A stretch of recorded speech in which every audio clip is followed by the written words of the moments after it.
¿Qué pasa? ¿Tienes examen de historia de la filosofía y no has empezado a estudiar, Pues no te preocupes porque ha llegado el historiador para ayudarte. Y en el vídeo de hoy veremos orígenes de la filosofía, los presocráticos, sofistas y Sócrates. Así que vamos a ello. Primeramente tenemos que ver el paso del mito al logos, y es que la filosofía nació en Grecia en el siglo VI a.C., frente a la explicación mítica de la realidad. En el mito se explica el universo a través de relatos fantásticos con dioses, que suelen identificarse con fenómenos naturales, y todo depende de su voluntad. Pues bien, la filosofía pretende, al igual que el mito, explicar la realidad, pero en este caso utilizando para ello la reflexión racional. La filosofía griega se preguntará por la physis, naturaleza. Apuntaos esto que es muy importante. Abrid el cuaderno, apuntado. Pues esta physis tendrá un doble significado. En primer lugar, el universo en su totalidad, todo lo natural, es decir, no lo artificial. Y en segundo lugar, se refiere a lo intrínseco, permanentemente y común de un ser, que es su esencia o sustancia. Pues bien, esta esencia es la forma de ser constante y permanente de un ser, y que hace ser lo que es decir, lo que no cambia, frente a la apariencia, lo que parece ser, y que cambia. Es la esencia de los propios seres la que determina su lugar y función en el cosmos. Otra de las peculiaridades del esquema mental que preside la interpretación racional es la convicción de que todo el universo se reduce en último término a uno o muy pocos elementos esenciales que le dotan de unidad. Sus combinaciones crean la pluralidad del mundo tal y como lo percibimos. Vamos a ver, ¿tú no piensas que lo que estás diciendo no es normal? Tranquilo, que esa cara también la he puesto yo en clase cuando me contaban esto. La idea, básicamente, dice que algunas personas creen que todo el universo está hecho de una sola cosa o de muy pocas. Aunque veamos muchas cosas distintas, en el fondo todo sería lo mismo, solo que mezclado de maneras diferentes. Esas mezclas son las que hacen que el mundo parezca tan variado.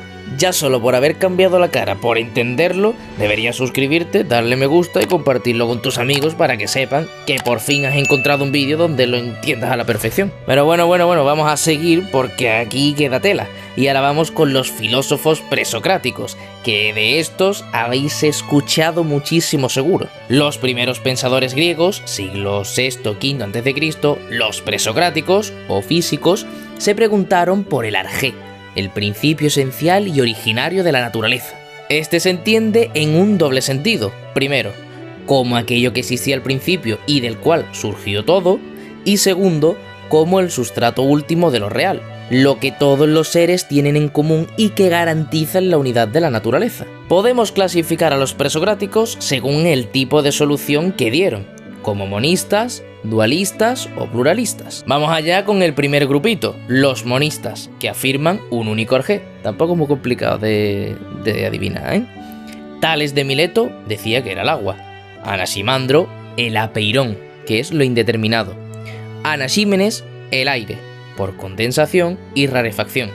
Y Parménides decía que hay una única realidad, el ser, que no cambia y por tanto el cambio es solo apariencia de los sentidos. Este ser es inengendrado, inmutable, finito y esférico. Pasamos ahora a los dualistas, donde tenemos los pitagóricos, que afirman a los números como lo común, siendo su fundamento lo par y lo impar. Y por último tenemos a los pluralistas. Consideran varios elementos como originarios. Plural, dos, varios, fácil. Heráclito. El universo es un continuo devenir regido por un logos o ley interna, que es el principio explicativo de la naturaleza.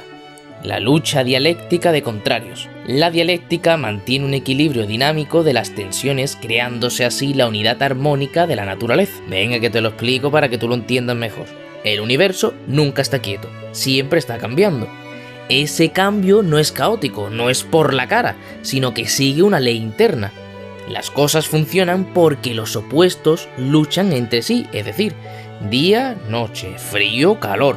Y esa pelea constante no destruye el mundo, sino que mantiene un equilibrio. Pasamos ahora a Empédocles, que afirmó los 4 elementos, fuego, tierra, aire y agua, como los gormitis, y estos se unen y se separan por las fuerzas del amor, filia, y del odio, neikos. Anaxágoras, En el origen había una masa compactada compuesta de minúsculas partículas materiales diversas, a partir de la cual el entendimiento material formó el mundo dando movimiento a dicha masa para separar partículas y crear uniones entre las mismas. Demócrito: la realidad es un conjunto de átomos que se mueven en el vacío de forma azarosa, uniéndose y formando los diversos seres.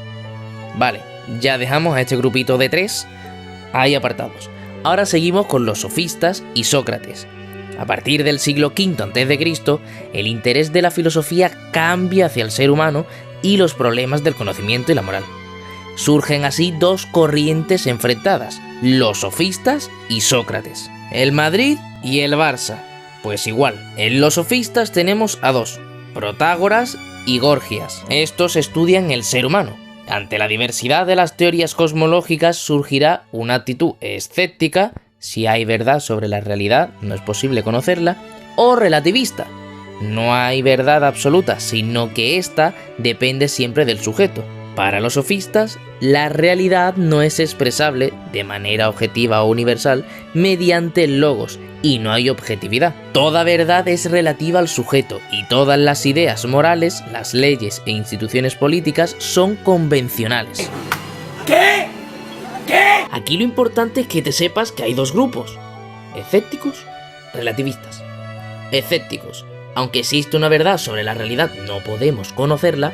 Y relativistas: no hay una verdad única, todo depende de quien la mire. Y ahora nos vamos con nuestro amigo Sócrates, que este dice que los dos grupitos de antes, pa' fuera. El mundo no es el mismo de antes. Para Sócrates, la comunicación sería imposible si el logos, el lenguaje, pensamiento, no respondiera a alguna realidad objetiva, universal y verdadera para todos.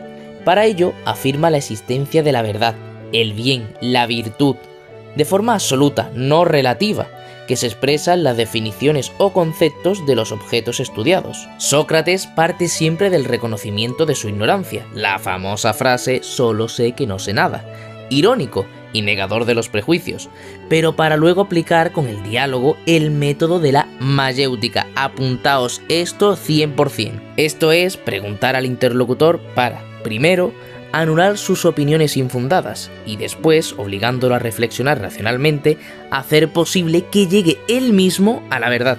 Es decir, fundamenta el conocimiento en el razonamiento inductivo, inducción. Y por eso están todos los memes de Sócrates, porque esto consiste en hacer preguntas a la otra persona para que se dé cuenta de que sus ideas no están bien pensadas, empiece a pensar con lógica y se dé cuenta de la verdad por sí mismo, en vez de que alguien se lo diga. Sócrates, que será el maestro de Platón, se centró fundamentalmente en los temas morales.